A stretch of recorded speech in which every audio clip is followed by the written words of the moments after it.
Hello, everyone, and welcome to the Halal in Travel Global Summit 2021, hosted by CrescentRating. I'm Nurul, Curriculum Manager and Partner Engagement Lead at CrescentRating, and I'll be moderating this session entitled The Neglected Travelers, Lending a Helping Hand to the Humanitarian Crisis. So for those of you who are tuning in, thank you for taking the time to join us.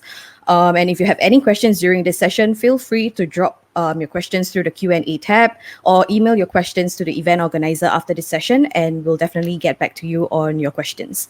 So now it gives me great pleasure to introduce to you our panel of experts. So today we are joined by Mehdi Zidani, Private Sector Partnerships Officer, Islamic Philanthropy from UNHCR, the UN Refugee Agency, Chris Blauvelt, Founder and CEO of LaunchGood.com, the world's largest faith-inspired crowdfunding platform, and finally, Ifran Tarmizi, CEO of GlobalSadaqah, an award-winning CSR, Zakat, and Wakaf management platform that aims to increase the efficiency, sustainability, and impact of social finance. So, gentlemen, thank you for joining for this panel discussion today.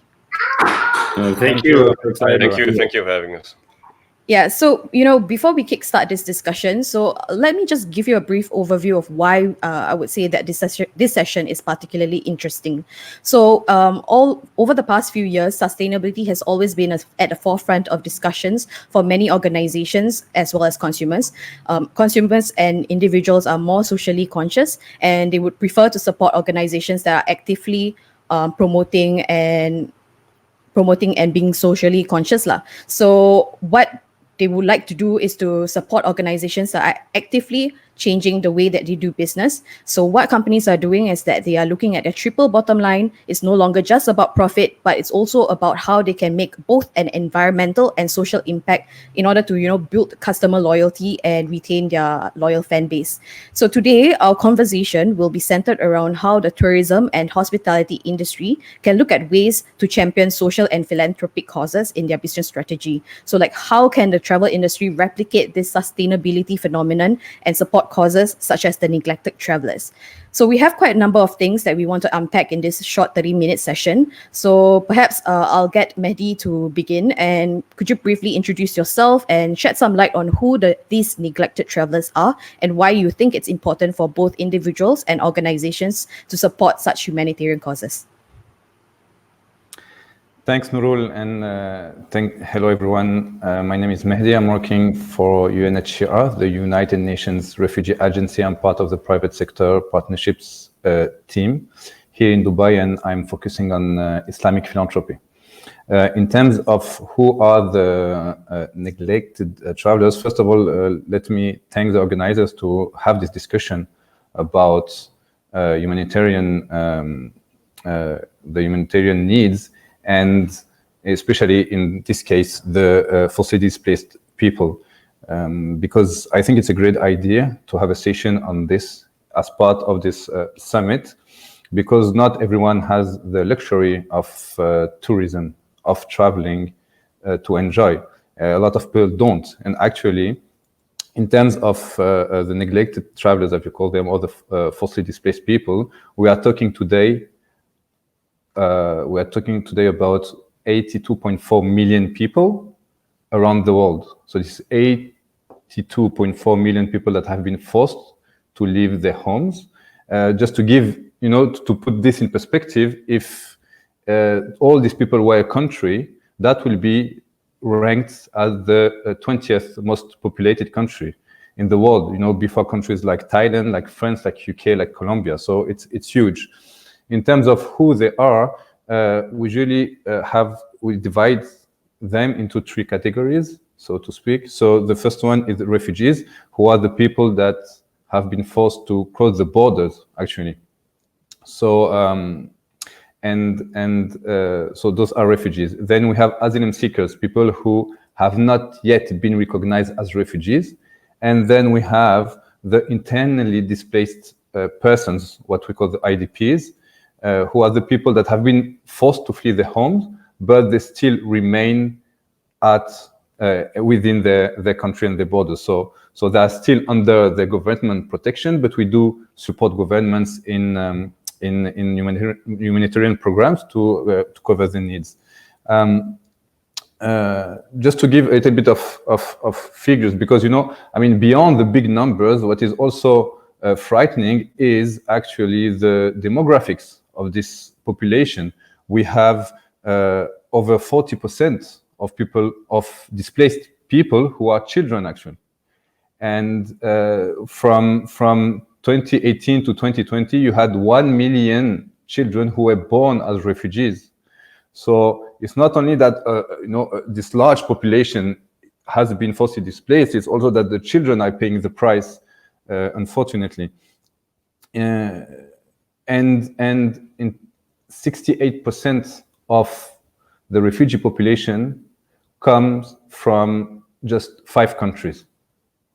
So just to see, like the concentration of this displacement crisis, it comes from, obviously from Syria, which is by large the largest, the biggest crisis, displacement crisis today, with over 6.6 million refugees, Syrian refugees around the world. And then we have also a crisis that is not as known, at least in our region, which is the crisis from Venezuela. So that comes after Syria in terms of numbers of refugees, and then you have Afghanistan, South Sudan, and obviously Myanmar with the Rohingya refugees. So this is what we're talking about. The needs are obviously huge. The number are, every year it's a new tragic record. We're talking about 1% of humanity who now has been forced to leave their homes. Thank you. Yes, thank you for enlightening us on these statistics. Actually, it's very alarming to the fact that these numbers are rising. So I'm pretty interested, or rather curious, to hear from the perspective of the crowdfunding platforms such as LaunchGood and Global Sadaqah. So what are the things that you are doing for your platforms to support philanthropic causes? What are the types of campaigns that you usually receive on these platforms? Are they mainly those targeting the forcibly displaced people, or whether or not there is a rise as what Mehdi was sharing just now? Maybe we can start off with Chris first. Hey, Assalamu alaikum. Thank you, Sheikh Mehdi. Those were eye-opening numbers. It's shocking, to think about over 1% of the world's population is refugees. But another way to look at it and how it ties into crowdfunding is that means there's 99% of us out there that should be able to help that 1%. And I believe that's where crowdfunding comes into play, right? It's our opportunity as the ones who are not forcibly displaced, as kind of quote unquote the Ansar, or the people that can be helpers, to do that help.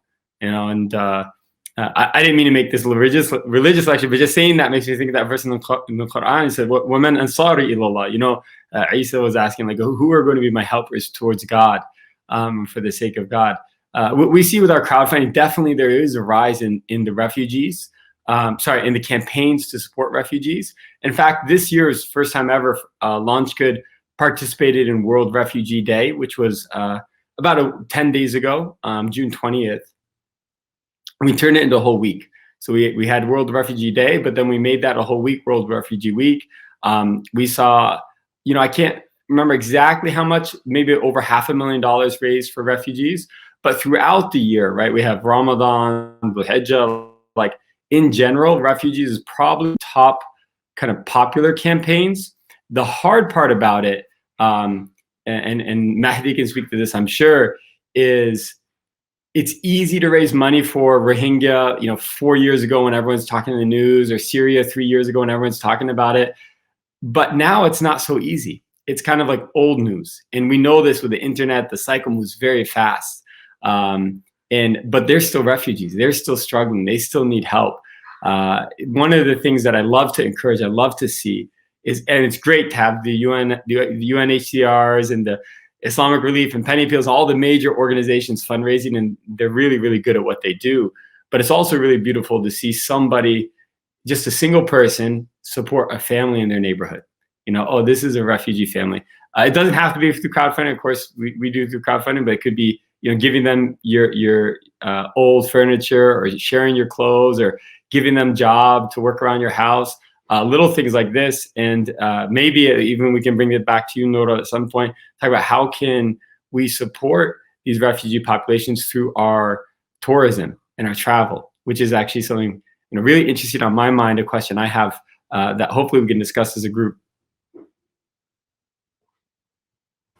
Yeah, definitely. So I think, what about you, Ifran? Do you have any thoughts on from your perspective? Yeah, sure. Thank you, Nurul. Assalamu alaikum, and thank you, brothers Mehdi and Chris. And just to add, I mean, in addition to what Chris has said, the potential of crowdfunding, the fact that we make it easy for people around the world to help other people around the world. And alhamdulillah, I hope with the ability, at least on our platform, allowing multiple currencies, including, interestingly, cryptocurrencies, we hope this opens up more opportunities for people around the world to help those in need.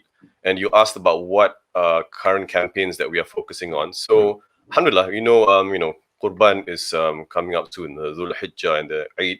So, there are many communities out there who don't have meat as often as we do. So we do have a campaign to support like refugee families across the camps in Cox's Bazar, and of course many other communities around the world. And I think in addition to that, food, shelter are important, but we also have an initiative with our partner on the ground in a way to support their mental and spiritual health. So this is by working towards, inshallah, the first ever full translation of the Quran into the Rohingya language. And many of us know like the Rohingya language is mostly an oral language. So these translations are going to be in a form of videos and audio translations. And so far, alhamdulillah, with our partners and all the supporters around the world, we have together translated about 52 surahs of the Quran into this language. And in addition to that, we can't deny education is key. So we are helping currently one of the schools here in Malaysia, supporting refugees. More than 300 students are there currently. So these are some of the initiatives, but it's not enough. As Mehdi has shared, there's a lot more to do. And as Brother Chris has shared, there's every single thing would help. So this is just some of the things we are focused on currently. Of course, there are many things I can share perhaps in the future and the past, but maybe I'll pass it back to Nurul first. Sure. Thank you so much for sharing your perspective. So, most of the times when you think about campaigns and supporting causes, it's usually in terms of monetary donations in whatever crowdfunding platforms, raising funds. So what do you think is the key considerations that these campaigns, what actually would make a campaign successful? Because there's an increased number of campaigns as the years go by. So how do you then create a campaign that successfully drive engagement and stand out basically from the rest? Any one of you guys can jump in. I'll take that one. It's just got to be really simple and really clear how it helps. It's like, hey, $50 feeds a family. $100 provides a qurbani for somebody. I mean, if people can line up exactly to what they're doing, it's very, very powerful. An example is we supported an organization. I should know the name of the charity now. It's blanking on me. It's United Muslim Relief, UMR. They've gone to Ethiopia and Kenya a couple times now. Not necessarily working with the refugee population, but just an example of how to keep it simple is cataract surgeries. It was like $50. They're going to provide a cataract surgery for somebody. And subhanAllah, I think they sold over 20,000. I sold over 20,000 cataract surgeries because people would just come give $50. So, it's really important to keep it simple and digestible for people and let them see the impact of their dollars. Like, if I give, or cryptocurrency, or the impact of their ringgit, or whatever their currency is. But if they can see that, if I give this much money, I'm going to have this impact. It's really got to be that simple. Yeah, I think one of the things that I've seen successful campaigns do is that consumers, or rather the donors, would like to see the journey of where their money travels to. So one of the things that I've seen is actually a campaign on building wells. So what they do is they actually geotag the wells, and they can see, okay, so I donate a particular amount, and I can see my dollar is actually being contributed and supporting the building of that particular well in this country. So do you, for Ifran, before I jump and move on to Mehdi, what are other characteristics of a successful campaign? What are the unique things that you have seen so far? First of all, thank you again. And as you also mentioned, I just want to highlight the importance of updates. And I'm sure brother Chris and Mehdi, we know if people are going to contribute funds, they appreciate the updates that they've been sharing, and this is key. I think by default, any amount of funds that anyone is receiving, the updates by default has to be there. So I think that's in general, and I agree with Chris. Making it simple. I just want to share. Unfortunately, in our limited experience, a lot of people were definitely rushing towards supporting more towards food-related campaigns, especially in Ramadan. I feel like education is important, but our crowd, for some reason, they gravitate towards that. But I'm not saying it's less important. But alhamdulillah, there are different segments. For example, maybe the corporate sector, they recognize education.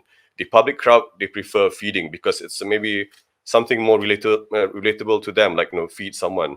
So it really sometimes it's a tough way to balance it out. But what I can say that led towards some success stories, others absolutely unexpected stories at times. Back to one of the campaigns, the Quran translation, we had a prominent Islamic scholar that shared the campaign. It's just out of the blue, he tweeted the campaign, and subhanallah, just within a few hours, like almost 10,000 USD just came pouring in. And these are things sometimes we just have to put ourselves, in a different mindset. Just aim towards doing good. We don't want to craft for the sake of crafting, because the campaign itself has its own storyline. You will get the rewards and the funds, inshallah, in unexpected ways. And this is from my limited observations the past year or so. Thank you. Yeah, so that actually brings me back to Mehdi. Since you have been working with a lot of different types of partners and organizations that support UNHCR, beyond just the fundraising campaigns, what other types of campaigns or what can organizations do to support UNHCR, for instance? Yes, thank you, Nurul. What we do as well is awareness campaigns. So we did several this year. So for example, with Azhar, actually, during the winter, they had a winter initiative where they would talk about the refugee situation and also encourage people to support refugees, not by fundraising in this case, but as Chris was saying, just like trying to see what you can do on the ground with refugees that are living nearby. So that's one. So it's mostly creating awareness. We had this campaign as well with Etihad Airways here in the UAE, where people were able to give not money but their miles, basically. And it has been very successful. 10 million miles were given, and Etihad also, they matched it. So it was a campaign that was directed towards supporting COVID response. So that was equivalent to basically being able to provide like 20,000 masks, basically, this kind of things. So so awareness, and also, as you know, the smiles, this kind of donations, trying and trying new innovative ways to engage with the public, basically, with donors. But I just want to to mention a point here, is that sometimes money is just what is needed. You see what I mean? Like we just try to find innovative ways, which is important. But sometimes this is what is needed, because we have, for example, this phenomenon. I mean, we are in a forum talking about tourism, right? So this phenomenon of voluntourism, as they call it. So sometimes it's just better to see what is needed more than what we want to do, So what I mean is that sometimes, like, someone wants to go in the field, they want to be in the field, they want to distribute food in the field, which can be great, and maybe there's this need, but then do it in an organized way, doing through a charity or an organization that is established. Because if you spend $2,000-3,000 to travel and go on the field, maybe those $2,000-3,000 they will be more impactful if it's used towards programs. So yeah, and it actually reminds me on So we have zakat, the refugee zakat fund, right, where we distribute 100% of the zakat that we raise, and most of it, I mean, all of it is distribution of goods or cash. And there's this sometimes some people saying, yeah, but why you give them cash? You should teach them how to fish and so on, not give them the fish and so on. So, but we like first, we do also the teaching part, but then we just want sometimes to realize, when you are a refugee, you have been forced to leave your homes, you arrive in a new country, you have kids, you just need money, sometimes that's just what you need. And I think that's important. And actually studies show that cash has an impact on education, on health, on food. Most of the people, they use it for food, on rent, on repayment of debt. So it's spent in the local economy as well. So it has also an impact for the hosting country. So yeah, I went a bit far from the topic, but yeah, I just wanted to shed the light on the fact that it's not only about raising funds, but it is also sometimes what is needed. But beyond that, as I said, we have awareness campaigns. We have other ways of engaging with supporters. We have also, as Ifran was mentioning, the sheikh. So we have, so it's not sheikh, but it's like influencers coming in and shedding light on the suffering of refugees. So yeah, it's and going back to your second question, beyond reporting.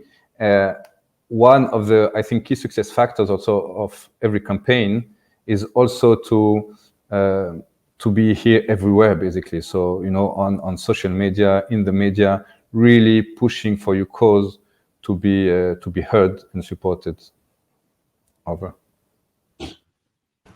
Yep, We have to definitely. make the connection with the hearts. And if the connection with the hearts is there, then people really start to respond. But I am curious to hear from you guys, like, what do you think the role of travel plays in this?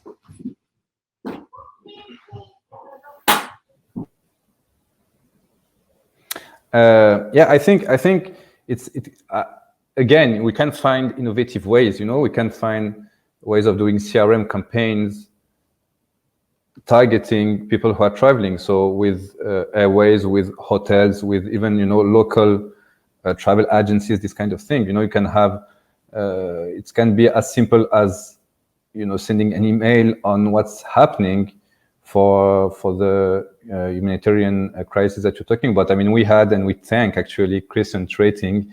We had a campaign with them during Ramadan this year and 2019, where they were just publishing on Halal trip regarding stories, so stories of people.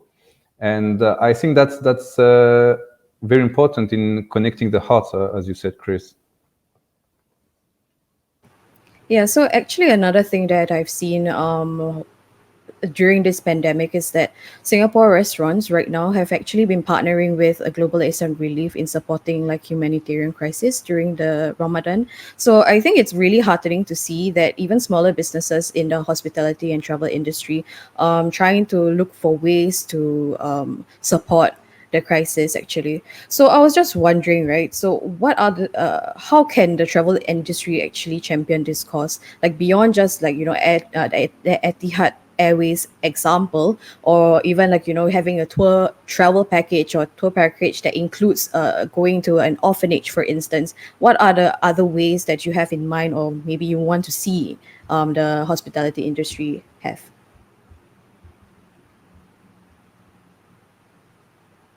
Ifran? Yeah. Well, Chris. Go Okay. ahead, Chris. Go ahead. Sorry, I was just filling the void. But I was going to say, one thing I noticed is it seems to me that halal travel has an important role to play kind of after the fact. So I've noticed that, as an example, with Bosnia, you see a lot of people starting doing tourism to Bosnia. And so like, Syria, we can't do any tourism to it now, of course. But inshallah, this moment will pass. Maybe in 5 years, in 10 years, they're going to start to rebuild. They're going to need to rebuild their economy. rebuild their communities. And I think that's the place where we can really come in and do tourism to these places. That's one thought, but it's a long-term solution, not an immediate one. What about you, Ifran? Obviously there are many great ideas out there, but I was just thinking, when people travel, they want to travel and they want to bring back some long-lasting memories.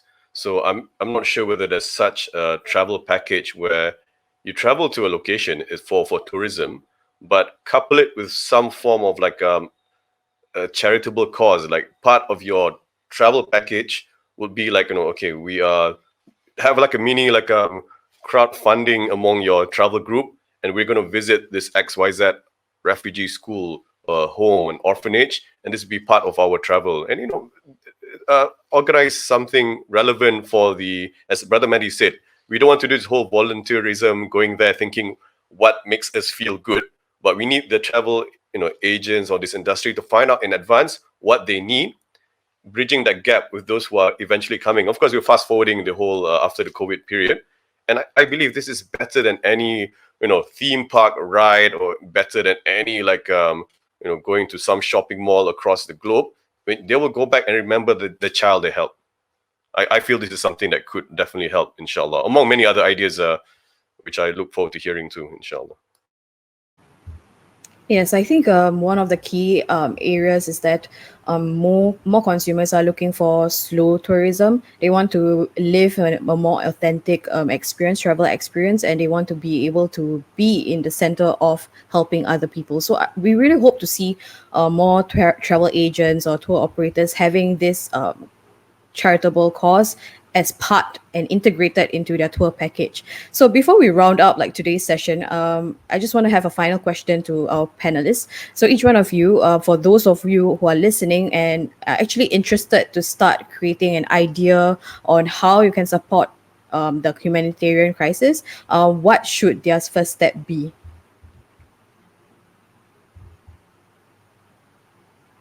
Mehdi?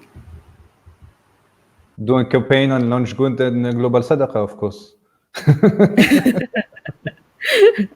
No, to be honest, I think the first thing is to learn about the cause you want to support, to be sure that you're going the right direction, and then find established organizations that can help you reach your goal in this particular area.